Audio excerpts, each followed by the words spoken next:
Hello everyone and welcome to Fred Productions. In today's tutorial I will show you how to create a Obama logo using Illustrator. First I go File, New Document, and I make sure to set the settings to 500 pixel times 500 and I click OK. I use the rectangle tool to fill out the canvas, and I want a blue gradient, so I go Swatches, Open Swatch Library, Gradients, and I go Sky. Then I double click on the gradient and I want to change the angles so it goes from dark blue into lighter blue.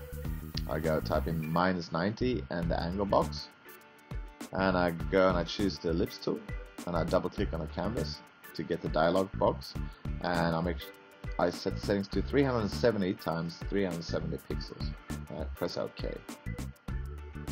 I want this to be white. I go color picker and I'll make it white.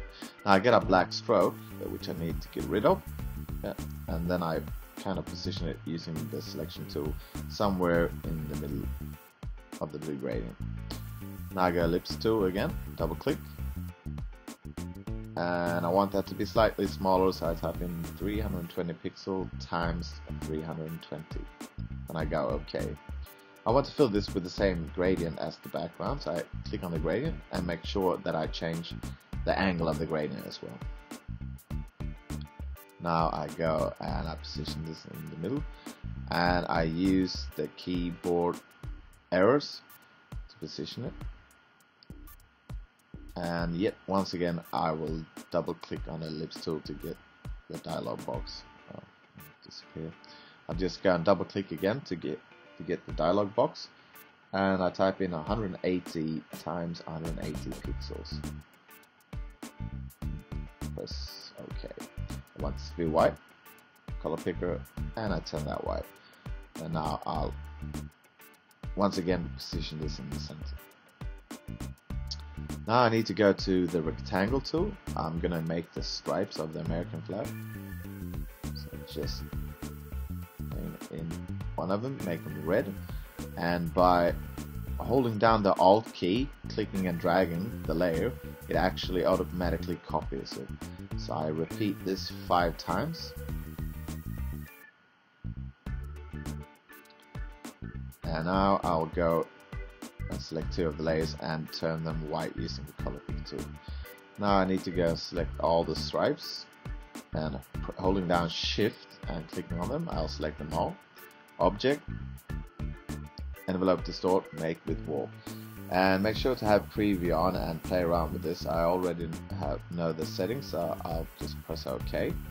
Now I need to scale this a bit, and I need to rotate it and position it so it fits the design.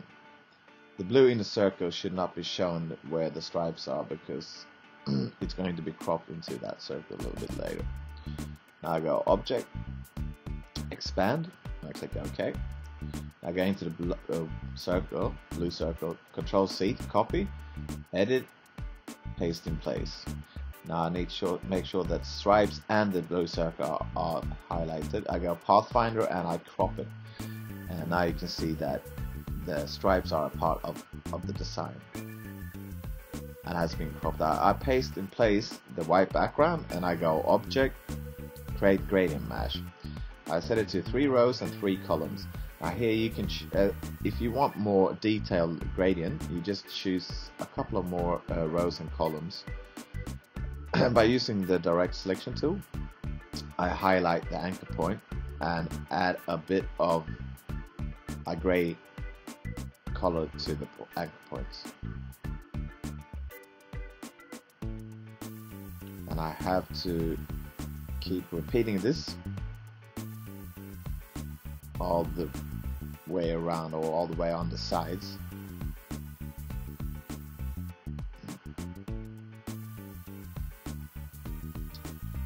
And now I need to go to transparency. I need to go to the selection tool. I'll click on the layer, and I put it blending mode and multiply, and I just turn down the opacity somewhere between 80 and 85 looks good. I do that. I need to lock the layer so I will be able to edit the layer underneath. So I lock the layer. I go to blue layer underneath, Control C, File, Edit, Paste in Place, and I want to turn this white. So I go to Color Picker, turn it white. I go to Blending Options and I turn this to Lighten.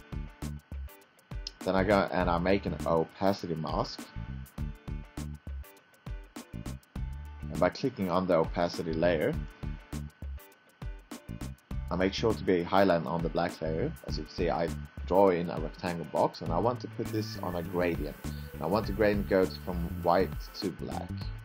Everything in the gradient that is black will not be visible, and everything that is white will actually be white. And I need to change the angle of the gradient.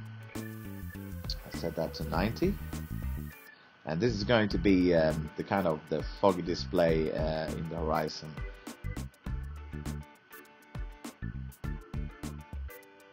I've just dragged the anchor points to create the kind of opacity mask that I want for this matter. And I make sure that the opacity mask is dragged underneath the stripe layer. Now I go to, oh hold on, I have to lock that as well. So I take the blue layer, Control C to copy, and paste in place. I want this one to be slightly smaller than the previous one, and I position it right, and I want to turn that white. And now I'm going to copy this layer, Control C, which I will be using just a little bit later. And I turn that into blending mode screen. I make another opacity mask, and now this is why I needed to save it before. I should make sure it's on the opacity layer, and I paste the white circle in place. Now I need to change this to gradient again, and again I need to get the white and black gradient to be able to blend it in a better way.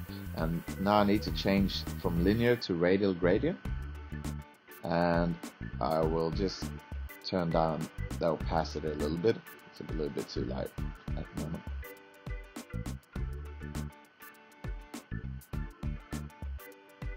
Yep, somewhere along there looks pretty good. And I just go out and I'll just add a drop shadow for this one, and this is the last thing that I'll be doing today. Stylize, effect stylize drop shadow, and make sure the settings are right. And I click OK. And this is the final outcome. I hope you enjoyed the tutorial. My name is Henrik Lindblad for Fred Productions, and I hope to see you back here soon again. Thank you.